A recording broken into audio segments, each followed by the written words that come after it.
Oke, di video kali ini saya ingin sedikit memberikan preview dan juga review dari beberapa tim di Indonesia. Kita langsung mulai dulu dari Madura United. Madura United ini secara resmi telah melengkapi kuota 5 pemain asing dan 1 pemain ASEAN. Di mana di sini pemain ASEAN dari Madura United akan diisi oleh Jakob Mahler. Lalu untuk pemain asing, kemarin Madura United secara resmi telah kedatangan Junior Brando, lalu ada Rivera juga ya, lalu ada Kleberson, Jaja, dan juga Lulinha. Jadi artinya slot pemain asing dari Madura United ini sudah lengkap semua. Dan memang di sini untuk Madura United sendiri cukup kental dengan nuansa Brasil. Dari pelatihnya juga sama ya, Mauricio Sousa. Ini untuk menggantikan Lev Fundes, ini sama-sama dari Brasil. Lalu dari masalah pelatih fisik ya kalau nggak salah, dan pelatih kiper ini juga sama ya kalau nggak salah dari Brasil. Jadi memang cukup kental sekali ya nuansa Brasil yang ada di Madura United. Belum ditambah Beto ya, yang sebenarnya aslinya negara Brasil sebelum dinaturalisasi. Jadi artinya untuk Madura United untuk pembelian pemain memang cukup bagus. Belum ditambah M. Tahir, ada Satria Tama juga yang kembali lagi. Walaupun harus kehilangan Hasim Kipuy, Kadek Aditya, Reva Adi ya. Tapi memang untuk Madura United untuk mendatangkan pemainnya juga cukup baik ya, cukup bagus. Nah, yang saya harapkan untuk Madura United di musim depan nanti tentunya adalah bagaimana Madura United ini bisa konsisten. Karena di 2 musim berturut-turut, kalau saya lihat ya secara review, Madura United ini selalu tampil bagus di awal-awal musim. Tapi ketika di akhir-akhir musim memang sedikit ngeflop. Jadi yang saya pelajari bahwa untuk Madura United yang pertama adalah masalah fisik. Tentunya dengan pelatih fisik yang baru ya, semoga pemain-pemain dari Madura United bisa lebih on fire lagi, bisa konsisten ya untuk menjaga performnya. Lalu yang kedua juga dari pelatih, ini juga ada faktor karena di setengah musim berikutnya artinya strategi dari Sousa nanti pastinya akan dibaca oleh pelatih musuhnya ya, karena di pertemuan pertama sudah bertemu nih. Jadi ini juga bisa menjadi faktor bahwa Mauricio Sousa harus bisa memberikan strategi yang tidak itu-itu aja ya, dalam arti kata memiliki kreativitas dalam menentukan strategi, di mana untuk mengcounter strategi musuh maupun bisa membuat musuh ini lebih tertekan strateginya oleh Madura United. Nah, ini juga menurut saya menjadi 2 faktor penting untuk menjaga kestabilan performa Madura United untuk di musim depan nanti. Semoga bisa konsisten, karena Madura United sebenarnya cukup bagus kalau di awal musim ya, selalu bisa startnya ini di segmen papan atas gitu, tapi ketika musim berakhir justru finishnya di segmen papan tengah ya. Ini yang disayangkan, dan saya berharap untuk Madura United di musim depan tidak seperti itu ya, semoga bisa bersaing di segmen papan atas. Lalu next dari Persita Tangerang. Jadi Persita Tangerang memang sudah saya pernah bahas secara lengkap ya mengenai kuota pemain asing dan pemain ASEAN, ini sudah lengkap semua. Dan tentunya kemarin Persita Tangerang juga telah melakukan uji coba ya, walaupun nggak disiarin secara live, tapi memang saya lihat ini Persita Tangerang sudah cukup ngegas, sudah melakukan training camp juga ya, yang memang ditujukan agar para pemain dari Persita bisa menunjukkan kekompakannya lagi ya, lalu chemistry-nya bisa kembali, dan tentunya di atas lapangan nanti ya pemain sudah memiliki chemistry yang cukup bagus. Inilah fungsinya dari training camp yang dilakukan oleh Persita Tangerang. Dan kalau dilihat dari komposisi pemain Persita Tangerang di sektor tengah, di mana Vidal dengan Bustos nantinya akan berperan penting menjadi pensupport Vergonzi, ya tentunya ini menurut saya sudah ada langkah yang cukup bagus juga. Karena yang pertama, setelah Vidal resmi diperpanjang, artinya kan Vidal ini salah satu playmaker yang cukup konsisten ya bermain di musim lalu, walaupun sempat ada perform yang ngeflop, tapi setelah itu Vidal bisa langsung balik lagi ya, nyetel dengan permainan Persita. Dan sedangkan Bustos ini pemain yang memang sudah pernah membela Persita untuk menjadi sektor tengah. Nah, ini semoga kreativitas dari Vidal dengan adanya Bustos ini bisa memberikan ruang yang bebas kepada Vidal. Jadi Vergonzi bisa tetap stay sebagai target man. Karena di musim kemarin terlihat jelas ketika Vergonzi dengan Vidal bermain, ini berapa kali justru Vergonzi yang lebih banyak mencari ruang.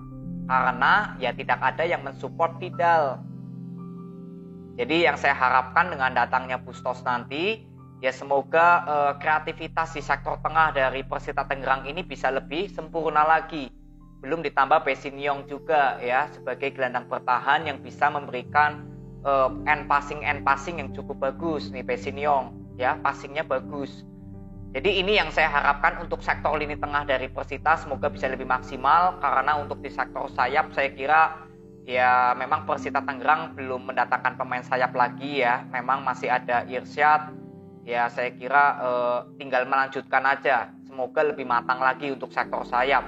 Tapi yang paling penting ya menurut saya penyerangan Persita Tangerang saat ini sudah cukup bagus dengan adanya trio yang cukup mengerikan ya. Ada Bustos, Vidal dan juga Vergonzi. Ya, jadi ini harapan untuk Persita nanti di musim depan untuk saya semoga bisa lebih maksimal lagi dalam hal menciptakan gol karena di musim lalu sedikit inkonsisten untuk masalah menciptakan gol padahal lini belakangnya sudah cukup bagus. Sempat mendapatkan 8 atau 9 pertandingan ya Persita Tangerang tanpa terkalahkan. Ya, tapi sayangnya gol-golnya ini kemenangannya tipis-tipis. Jadi semoga bisa lebih sempurna lagi dengan kedatangan Bustos. Ya, oke, lalu next kita ke PSIS Semarang ya. PSIS Semarang memang di musim ini tidak terlalu banyak untuk membeli pemain secara jor-joran seperti di musim lalu ya ketika mendatangkan Fortes, Taisei Marukawa, lalu ada Wawan, ya, lalu ada Octavianus Fernando. Jadi memang untuk PSIS Semarang yang saya pernah bahas di video sebelumnya, mempertahankan Fortes, Vitinho, Taisei ini juga merupakan hal yang bagus ya, langkah yang cukup bagus. Lalu untuk di sektor tengah juga PSIS Semarang resmi kedatangan Zola. Ini pemain yang sebelumnya memang di Arema nggak terlalu terlihat performnya, tapi sebenarnya potensi dari Gian Zola pun bagus. Ya, Septian David juga resmi diperpanjang walaupun PSIS Semarang harus kehilangan legendnya Nur Yulianto. Tapi kalau saya bilang bahwa skuad atau komposisi PSIS Semarang saat ini ya untuk bersaing di musim depan itu sangatlah terbuka lebar. Ya, dengan komposisi atau kekuatan lah pemain yang dimiliki PSIS Semarang saat ini itu sangat terbuka lebar untuk melakukan persaingan di segmen papan tengah maupun ke segmen papan atas. Tapi jujur yang membuat saya masih sedikit ragu adalah di Gilbert Agius atau pelatih dari PSIS Semarang. Dari penampilan PSIS Semarang di setengah musim lalu, saya memang masih belum melihat skema permainan dari PSIS Semarang yang memang konsisten. Walaupun memang sudah ada perkembangan yang jauh lebih baik daripada pelatih-pelatih sebelumnya. Di sini Agius bisa memberikan dampak positif atau perubahan yaitu tidak mengandalkan Taisei Marukawa lagi setiap melakukan penyerangan. Ini sudah hal yang cukup bagus dari Agius. Tapi menurut saya itu belum cukup karena Gilbert Agius bersama PSIS Semarang di musim lalu performnya juga sedikit inkonsisten. Walaupun di akhir pertandingan kemarin sempat lawan PSM Makassar menang 4-0. Tapi ya perform dari Agius ini belum bisa membuat saya seperti yakin sepenuhnya kalau PSIS Semarang di bawah Agius bisa berjaya.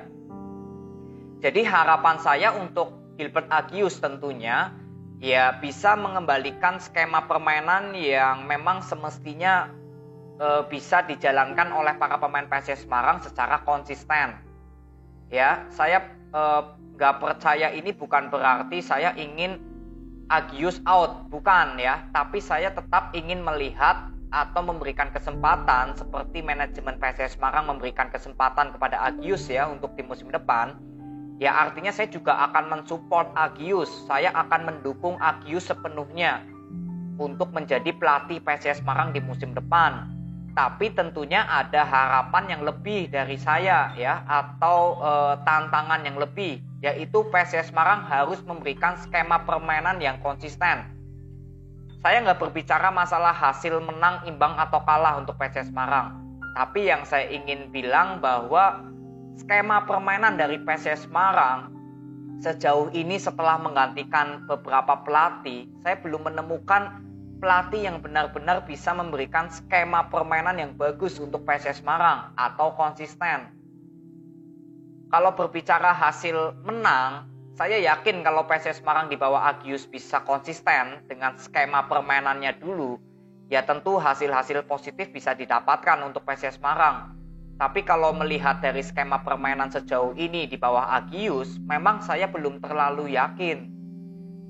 Maka dari itu saya berharap permainan PSS Semarang di musim depan nanti di bawah Gilbert Agius ini bisa mengembalikan kepercayaan saya lagi agar saya bisa tetap mendukung sepenuhnya kepada Gilbert Agius sebagai pelatih dari PSS Semarang. Ini paling PR dari PSS Semarang yang saya juga meminta kepada kalian mungkin sama-sama kita mengkawal. Tentunya saya mengkritik Agius bukan berarti saya nggak pengen PSS Semarang jelek gitu ya, tapi justru saya ingin melihat PSS Semarang ini bisa bersaing di segmen papan atas karena sudah cukup lama ketika dilatih oleh Imran Hamaruri, itu salah satu pelatih yang bisa membawa PSS Semarang sempat berada di peringkat ke-6 atau berada di segmen papan atas, itu hanya Imran Hamaruri. Selebihnya belum ada pelatih yang bisa membawa PSS Semarang ke segmen papan atas. Jadi ini yang saya harapkan untuk Agius, semoga di musim depan nanti bisa memberikan perform yang maksimal dari skema permainannya. Dan saya tentunya mendoakan yang terbaik untuk Agius, untuk PSS Semarang. Ya, jadi ini aja video yang saya bisa berikan kepada kalian dari Madura United, Persita Tangerang, dan PSS Semarang. Semoga bermanfaat. Terima kasih. See you.